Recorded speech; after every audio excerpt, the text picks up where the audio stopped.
আসসালামু আলাইকুম, back to my channel Rupsina কিচেনে আপনাদের সবাইকে স্বাগতম। আমার আজকের রেসিপি হচ্ছে আটার গুলগুলা। এই গুলগুলাগুলি সময়ের সাথে সাথে হারিয়ে যাচ্ছে, তবে বাসায় কিভাবে খুব সহজে বানাতে পারবেন সেটাই আজকে আপনাদের সাথে শেয়ার করব। চলুন তাহলে রেসিপিটা দেখে নেওয়া যাক। প্রথমে নিয়ে নিচ্ছি 2/3 কাপ পানি, মানে 1/3 কাপ পরিমাণে দুইবার দিলেই হয়ে যাবে। তারপর দিয়ে দিচ্ছি 1/2 কাপ চিনি, আরও 1/4 কাপ চিনি দিয়ে দিচ্ছি। তবে মিষ্টিটা আপনারা আপনাদের পছন্দ অনুযায়ী দিয়ে নেবেন। এখানে আমি কুসুম গরম পানি নিয়েছি। এবার আমি চিনি আর পানিটাকে খুব ভালোভাবে মিশিয়ে নেব। এখন একটা চাকনির উপরে নিয়ে নিচ্ছি 2 কাপ আটা, দিয়ে দিচ্ছি 1 চা চামচ বেকিং সোডা, দিচ্ছি স্বাদ মতো লবণ। এবার আমি সবগুলি উপকরণ খুব ভালোভাবে চেলে নেব। চেলে নেওয়া হয়ে গিয়েছে। এখন আমি এগুলিকে খুব ভালোভাবে মিশিয়ে নেব। এই নাস্তাটা অবশ্যই আটা দিয়ে তৈরি করতে হবে। এখন সবকিছু খুব ভালোভাবে মেশানো হয়ে গিয়েছে। সবকিছু ভালোভাবে মিশিয়ে নেওয়ার পর দিয়ে দিচ্ছি 1/2 চা চামচ মিষ্টি জিরা। আবারও খুব ভালোভাবে মিশিয়ে নেব।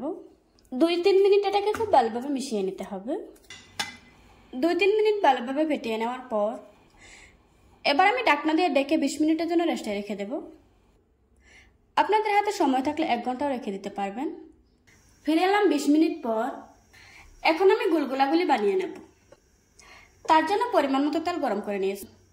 এবার আমি গরম তেলের উপর গুলগুলাগুলি ছেড়ে দেব। দেওয়ার প্রসেসটা একটু খেয়াল করবেন। আপনারা দেখেই বুঝতে পারছেন আমি কাজটা কিভাবে করছি। আপনারা চাইলে এই কাজটা চামচ দিয়েও করতে পারবেন।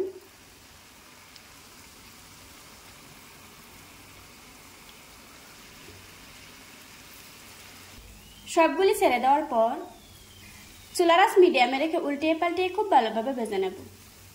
একটু সময় নিয়ে ভেজে নেবেন, তাহলে উপরটা ক্রিস্পি আর ভিতরটা সফট থাকবে। তার জন্য চুলার আঁচ মিডিয়াম থেকে একটু কমিয়ে ভাজতে হবে।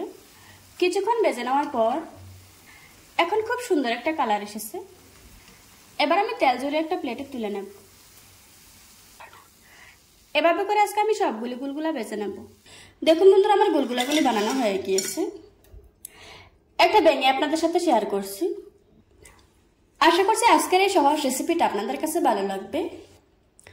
ভালো লাগলে আমার চ্যানেলটা সাবস্ক্রাইব করে পাশে থাকা বেল বাটনটি অন করে রাখবেন।